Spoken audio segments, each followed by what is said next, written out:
মায়ের চোখে ঝরলে পানি আল্লাহর আরশ কাঁপা যায়। কান্দে না যেন মায়। মায়ের চোখে ঝরলে পানি আল্লাহর আরশ কাঁপা যায়। কান্দে না যেন মায়। কান্দে না যেন মায়। অতি দুঃখ কষ্ট সয়ে আদর সোহাগ দিয়ে শিশুকাল যত্ন করে লালন করে মায়। সেই মায়ের কষ্ট কেহ দিও না এই দুনিয়ায়। কান্দে না যেন মায়। কান্দে না যেন মায়। বিদেশে বিপাকে যদি সন্তান মারা যায়, সবার আগে জানে তাহার জনম দুঃখী মা। বিদেশে বিপাকে যদি সন্তান মারা যায়, সবার আগে জানে তাহার জনম দুঃখী মা। নীরবে মা অশ্রু ফেলে সন্তানেরই পেতে চায়। কান্দে না যেন মায়। কান্দে না যেন মায়। সন্তানেরই জন্য মায়ে করলে মুনাজাত, ফিরাতে পারেন না প্রভু মায়ের দুটি হাত। সন্তানেরই জন্য মায়ে করলে মুনাজাত, ফিরাতে পারেন না প্রভু মায়ের দুটি হাত। সেই মায়ের পায়ের নিচে জান্নাত, এই কথা কি ভ্রম হয়। কান্দে না যেন মায়। কান্দে না যেন মায়। মারলে পানি আল্লাহর আরশ কাঁপায়। কান্দে না যেন মায়। কান্দে না যেন মায়। ভাই মিন যিকরাহা, হে নবী মুহাম্মদ, যে সম্পর্কে আপনি জানেন না ওই সম্পর্কে আপনি কেন বলতে যাবেন? যে বিষয়ে আপনার জ্ঞান নেই ওই বিষয়ে আপনি কেন বলতে যাবেন? আপনার এ বিষয়ে বলার প্রয়োজন নেই। তাদেরকে বলে দেন ইলা রাব্বিকা মুনতাহা। আপনি ওদেরকে বলে দেন এই কিয়ামতের জ্ঞান শুধু আল্লাহ রাব্বুল আলামিনের কাছে রয়েছে। আল্লাহ রাব্বুল আলামিন ছাড়া আর কেউ বলতে পারবে না। এই জ্ঞান আর কাউকে দেওয়া হয়নি। আল্লাহ রাব্বুল আলামিন আরো নবীজিকে বলছেন আপনি ওদেরকে বলে দেন এই কিয়ামতের জ্ঞান শুধু আল্লাহ রাব্বুল আলামিনের কাছে রয়েছে। ইন্নামা আনতা মুনজিরু মান ইয়াখশাহা। আপনি ওদেরকে ভয় দেখাবেন যারা আল্লাহ ভীরু, যারা আল্লাহকে ভয় করে। যারা আল্লাহ ভীরু, যারা আল্লাহকে ভয় করে ওদেরকে যদি আপনি ভয় দেখান, ওদেরকে যদি আপনি সতর্ক করেন, তাহলে এতে লাভ রয়েছে, এতে উপকার রয়েছে। আর যারা আল্লাহকে ভয় করে না, ওদেরকে যদি দিন রাত এক করে বুঝান, তাহলে এতে কোনো রকমেরই লাভ হবে না, এতে কোনো রকমেরই উপকার হবে না। ভাইজান বাপজান আমার, এই কিয়ামতের দৃশ্যটা কত যেন ভয়ঙ্কর হবে, কত কঠিন হবে।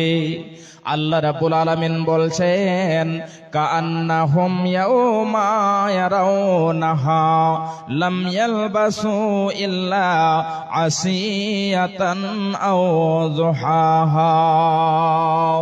যখন তারা যে কিয়ামত সম্পর্কে জিজ্ঞাসা করছে, এই কিয়ামত সম্পর্কে যারা প্রশ্ন করেছে, এরা যখন সেই ভয়ঙ্কর কিয়ামতের দৃশ্যটাকে দেখে নেবে, তখন তারা মনে করবে পৃথিবীতে যে আমরা একটা সকাল কিংবা একটা সন্ধ্যা ছিলাম।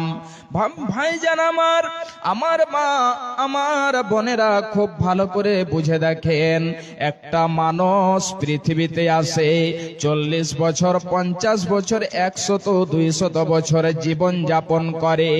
এই জীবন কাটানোর পরে সে বৃদ্ধ হয়ে যায়, বয়স্ক হয়ে যায়, তারপরে সে পৃথিবী ছেড়ে যায়। কিন্তু কিয়ামতের দিনটা কত ভয়ঙ্কর হবে, তারা সে জীবনকে বলে ভুলে যাবে এবং তারা এটা মনে করবে যে আমরা পৃথিবীতে একটা সকাল কিংবা একটা সন্ধ্যা ছিলাম। তার এত বড় একটা জীবন, সেই জীবনটাকে সে একটা সকাল কিংবা একটা সন্ধ্যা মনে করবে। ভাইজান বাপজান আমার, তাহলে এই কিয়ামতের দিনটা যেন কত ভয়ঙ্কর হবে, কত কঠিন হবে, সেই দৃশ্যটাকে দেখে সেই পৃথিবীর জীবনটাকে একটা সন্ধ্যা কিংবা সকাল মনে করবে। এবারে চলে আসি, আপনাদেরকে একটা হাদিস আমি তুলে দিচ্ছি, খুব ভালো করে শুনে রাখুন। রাবি হচ্ছেন হযরতে উমর বিন খাত্তাব রাদিয়াল্লাহু তাআলা আনহু। হযরতে উমর বিন খাত্তাব তিনি বলছেন, বিশ্ব নবী জনাবে মুহাম্মদুর রাসূলুল্লাহ সাল্লাল্লাহু আলাইহি ওয়াসাল্লামের কাছে সাহাবায়ে কেরাম বসে আছেন। এমন সময়তে একজন লোক চলে আসলেন, একজন ব্যক্তি আসলেন। আসার পরে নবীজির হাঁটুতে হাঁটু মিলিয়ে দিয়ে, ঘুটনাতে ঘুটনা মিলিয়ে দিয়ে বসে গেলেন। এবারে জিজ্ঞাসা করতে লাগলেন, ইয়া মুহাম্মদ, হে মুহাম্মদ, আপনি আমাকে দয়া করে ইসলাম সম্পর্কে বলে দিন। বিশ্ব নবী আমার তাকে ইসলাম সম্পর্কে বলে দিলেন, ইসলাম কাকে বলে। আবার প্রশ্ন করেছেন, হে মুহাম্মদ, আপনি আমাকে ঈমান সম্পর্কে বলে দিন। বিশ্ব নবী আমার তাকে ঈমান সম্পর্কে বলে দিলেন। আবার প্রশ্ন করেছেন, হে মুহাম্মদ, আপনি আমাকে ইহসান সম্পর্কে বলে দিন। বিশ্ব নবীকে এক এক করে প্রশ্ন করছেন। বিশ্বনবী তাকে ঈমান সম্পর্কে বলে দিলেন, ইহসান কাকে বলে, ইসলাম কাকে বলে দিলেন। বলে দেওয়ার পরে 4 নম্বরে প্রশ্ন করছেন, খুব ভালো করে শুনুন।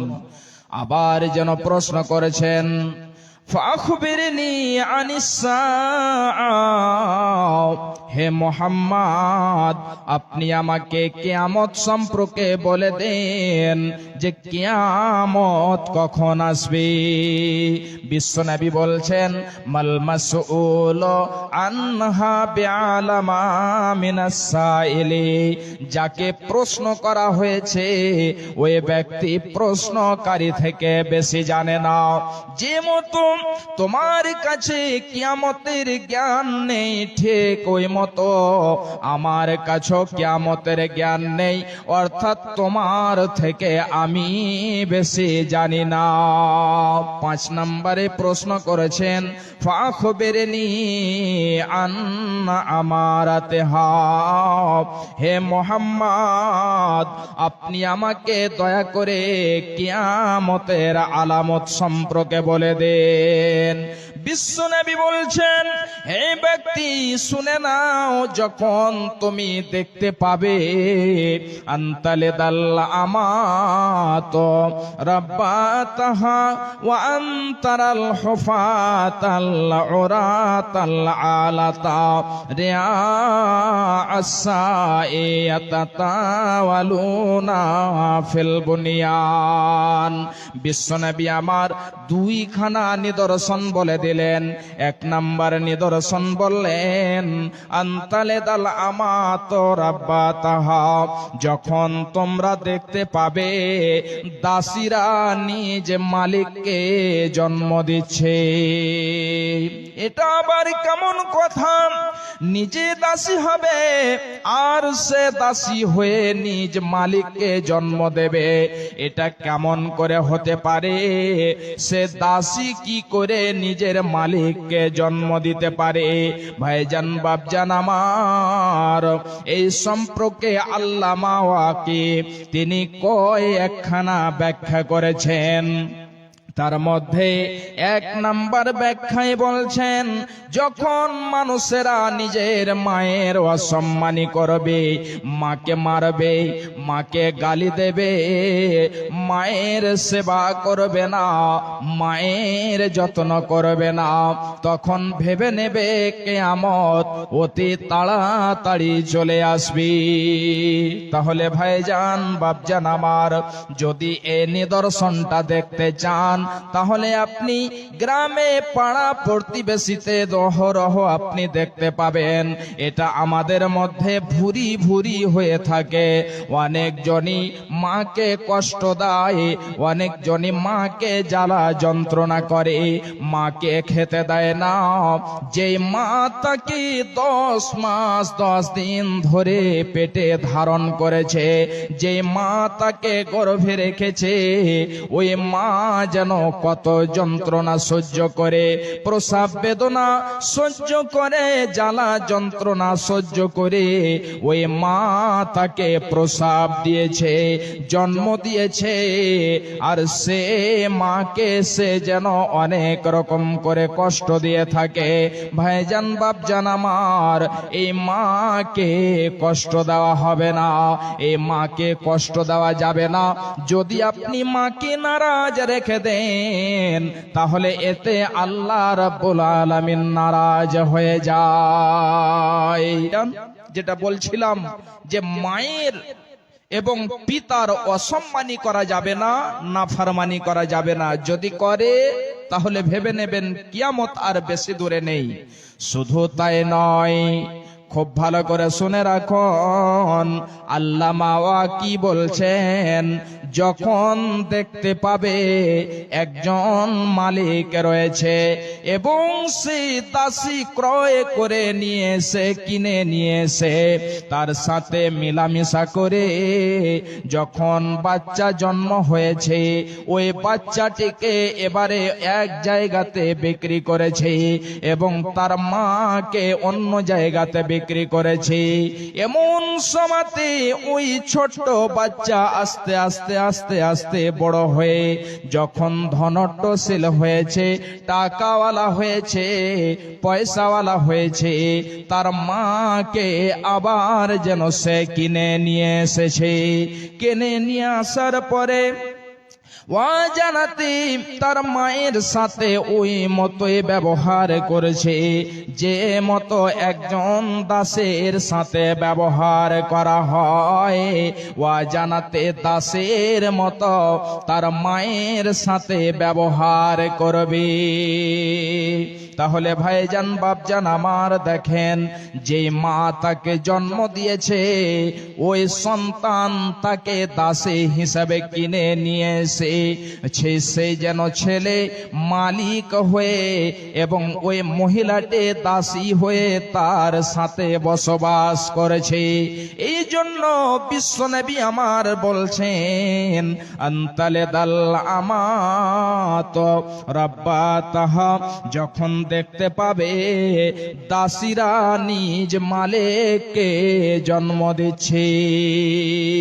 দ্বিতীয় নম্বরে বিশ্বনবী আমার বলছেন, খুব ভালো করে শুনুন, وأن ترى الحفاة العراة العالة رعاء السائل يتطاولون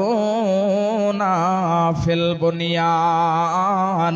বিশ্বনবী বলছেন, যখন ওই সমস্ত লোক যাদের পায়ে জুতো নেই, চপ্পল নেই, যাদের পরনে জামা নেই, কাপড় নেই, এই সমস্ত লোক এবং যারা ছাগলের রাখা, এই সমস্ত লোকেরা বিশাল বড় বড় করে বিল্ডিং বানাবে, ঘর বানাবে, বাড়ি বানাবে এবং একজন অন্যজনের উপরে ফখর করবে যে আমি আব্দুর রহমান থেকে বেশি ভালো করে বাড়ি বানিয়েছে, ঘর বানিয়েছে। একজন যখন অন্য জনের প্রতি ফখর করবে, তখন ভেবে নিবে যে কিয়ামত চলে আসবে। ভাইজান বাপজান আমার, এই জায়গাতে বিশ্বনবী আমার দুইখানা কিয়ামতের নিদর্শন বললেন। তাহলে কি এই শুধু দুইখানায় কিয়ামতের নিদর্শন?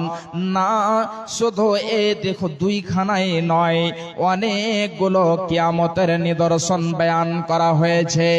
সুগরা এবং কুবরা বলে দুই ভাগে ভাগ করা হয়েছে। সুগরার মানে হলো ছোট এবং কুবরার মানে হলো বড়। সেই কিয়ামতের নিদর্শনকে ছোট এবং বড় বলে দুই ভাগে ভাগ করা হয়েছে। তাহলে আজকে আমি আপনাদেরকে এই সুগরা নিদর্শন বয়ান করব না, যেগুলো কুবরা, যেগুলো বড় নিদর্শন, ওই বড় নিদর্শনগুলো বয়ান করব। যে নিদর্শনগুলো প্রকাশ পেয়ে যাওয়ার পরে পরে কিয়ামত হবে, আর যেন পৃথিবী থাকবে না। তাহলে সেই নিদর্শনগুলো কি? যে নিদর্শনগুলো প্রকাশ পেয়ে যাওয়ার পরে পরেই কিয়ামত হবে, সেই নিদর্শনগুলোকে খুব ভালো করে শুনুন। বিশ্বনবী আমার বলছেন, লা তাকুমুস সাআতু হাত্তা ইউবাসা দাজ্জালুনা কাযাবুন। খুব ভালো করে শুনে রাখুন, বিশ্বনবী আমার বলছেন, অতক্ষণ পর্যন্ত কিয়ামত হবে না যতক্ষণ পর্যন্ত দাজ্জাল না প্রকাশ পাবে। দাজ্জাল যতক্ষণ পর্যন্ত না আসবে অতক্ষণ পর্যন্ত কিয়ামত হবে না। ভাইজান বাপজান আমার, সাউন্ডটা একটু ঠিক করুন। ভাইজান বাপজান আমার, খুব ভালো করে শুনে রাখুন, বিশ্বনবী আমার বলছেন, অতক্ষণ পর্যন্ত কিয়ামত হবে না যতক্ষণ পর্যন্ত দাজ্জাল না চলে আসবে। দাজ্জাল যতক্ষণ পর্যন্ত প্রকাশ না পাবে অতক্ষণ পর্যন্ত কিয়ামত হবে না। তাহলে এই দাজ্জাল কেমন হবে? মাইকম্যান কোথায় আছে? একটু মাইকটা ঠিক করুন। বিশ্বনবী আমার বলছেন, খুব ভালো করে শুনে রাখুন, রাবি হচ্ছেন হযরতে হুযায়ফা বিন ইয়ামান রাদিয়াল্লাহু তাআলা আনহু। অনেক গুরুত্বপূর্ণ বিষয়, খুব ভালো করে শুনে রাখুন। বিশ্বনবী বলছেন, আন হুযায়ফা ইবনুল ইয়ামানি রাদিয়াল্লাহু তাআলা আনহু। হযরতে হুযায়ফা বিন ইয়ামান রাদিয়াল্লাহু তাআলা আনহু বলছেন যে বিশ্বনবী বলছেন, দাজ্জাল আওয়ারুল আইনিল ইউসরা। দাজ্জালের বাম চোখটা কানা হবে, দাজ্জাল বাম চোখের অন্ধ হবে। যে দাজ্জাল আসবে, তাহলে ওই দাজ্জাল কেমন হবে? খুব ভালো করে শুনে রাখুন। দাজ্জালের কি পরিচয় হবে?